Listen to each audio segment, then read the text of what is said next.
Surah Az-Zalzalah. Dengan nama Allah yang Maha Pemurah lagi Maha Mengasihani.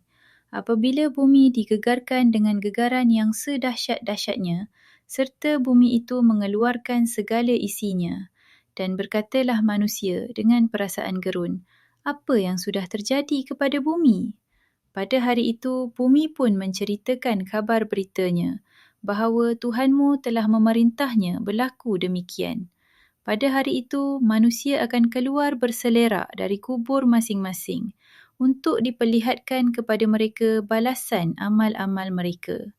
Maka sesiapa berbuat kebajikan seberat zarah, nescaya akan dilihatnya dalam surat amalnya.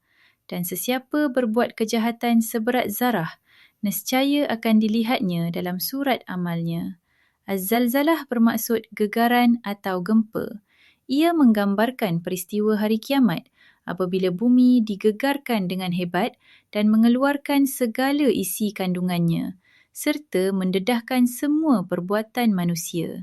Pada hari itu, manusia akan melihat setiap amalan mereka diperlihatkan walaupun seberat zarah.